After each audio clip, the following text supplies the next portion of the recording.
Hey, this is JP with Central Idaho Mountain Weather. It's December 18th, 2024, looking at a cool picture of Castle Peak from over the weekend. And if you're still enjoying this broadcast, we ask you to do a one-time donation or even better, sustaining monthly membership. Thanks to everyone that's been donating recently. And looking at what's ahead, today's going to be mostly cloudy with some isolated snow showers. There are some things that are going to come through this afternoon. Wouldn't be surprised to see some breaks in the clouds throughout the day. We got some zonal flow overhead with a little system that's going to track over the north of us and just kind of hit the northern mountains. But the big news will be it's going to get quite windy in the mountains. We'll take a look at that in a second.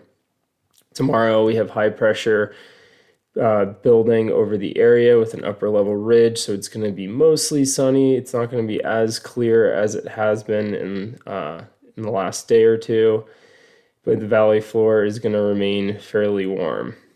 And then looking ahead, we have a series of big storms starting Saturday evening. They're going to start out pretty small.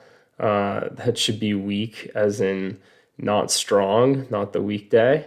And then we're going to ramp up to a possible atmospheric river event leading to after Christmas. So stick around for the long-term forecast or skip ahead if you need to see it now.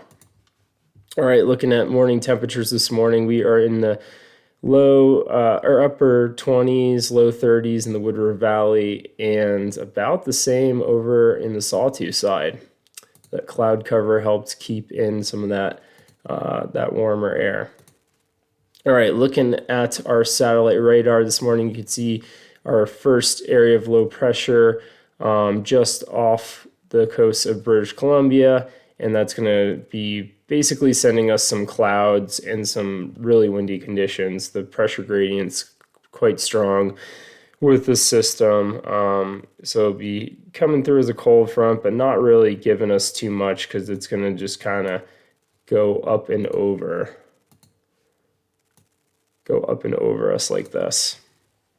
The next thing we want to focus on is this low over in Alaska, or off the coast of Alaska. This is going to be emitting a couple different short waves towards us. It's going to be floating out, eventually going to migrate over here and kind of park itself there until Christmas Eve, and then it comes across the shore there.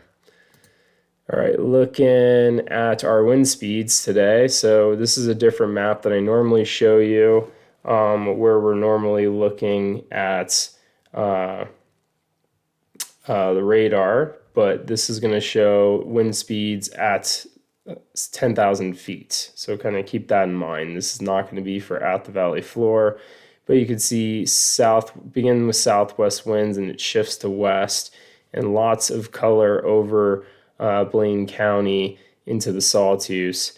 You can see some gusts could be upwards in the 40s in the high mountains, but most of the normal elevation bands are going to be in the high 30s for wind gusts, and that moves through the area and then is pretty calm after that.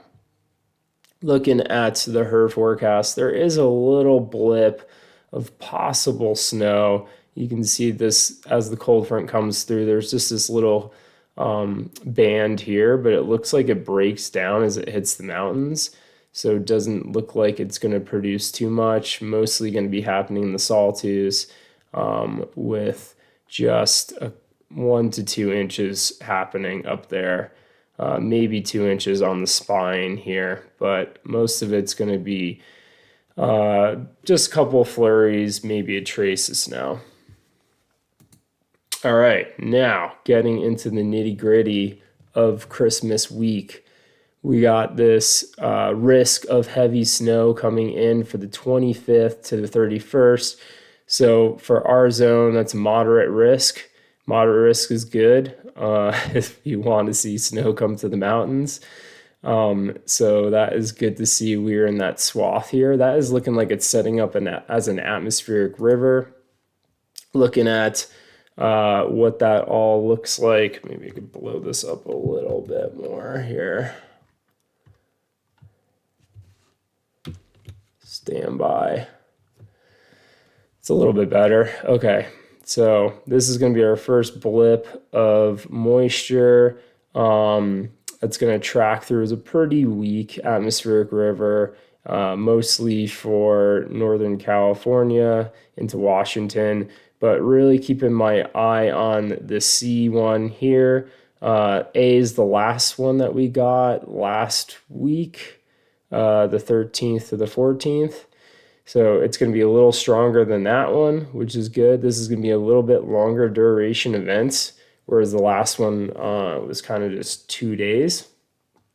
So that's why it's tracking more towards possibly being an AR3. It's really far out at this point, kind of in the future cast. So we'll just kind of keep an eye on it. Now I want to show you, this is a different chart than what we're normally looking at. This is the GFS model 500 millibar anomaly. So this is a little bit, I think this paints a little bit better of a picture, kind of walk you through what's going to happen. So, whoa. Let's see if I can zoom in on this one.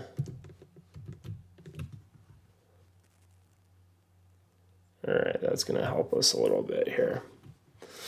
All right. All right, so play this all the way back. So you can see this is the current system off the coastline here. It's mostly going to just come through as a real small low to the north of us. This big swath of energy over here is our next low pressure that number 2 on the satellite map.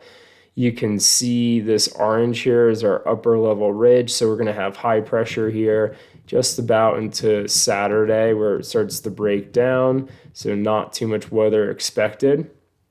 But you can see as this area of low pressure starts to come in, it's going to emit. This is the main part of the low. It's going to eject these little pieces of energy, which we refer to as short waves. So that's going to be the first short wave that comes through as a little trough here. Not going to be really hitting us with too much moisture, a couple inches right now, kind of like today, but a little bit more overhead. But you can see this thing is still just churning out here in the Pacific. And here comes the next bit. And it's going to be making landfall Christmas Eve here. And it breaks off into 2 lows. So that's kind of similar to what we saw 2 storms ago. That kind of gave us all that moisture in South Valley and not too much up north. So we'll see how this kind of plays out. But that's pretty good. That Christmas Eve into Christmas Day storm is looking pretty good. Let's call it like a moderate amount of snow. But this is what they were talking about a couple slides ago, the heavy risk of snowfall. This is going to be kind of that big atmospheric river event. You can see how tight the isobars are here. There's going to be a swath of moisture coming in we'll take a look at in a second. So this is kind of a little far out in the future cast, but this is setting up real nice southwest flow. Oh, I forgot to mention, the storms leading up into Christmas are going to be much warmer. So that's probably going to be rain in the valley floor, a wetter storm. This one's supposed to be a little cooler, and you can see that low just tracks just the south of us and got some more behind it, which is usually the case when you look really far into the forecast. So we'll see what happens. This is what it looks like coming into the coastline. So you can see this huge swath, of moisture coming in, and this is going to be setting up as an atmospheric river.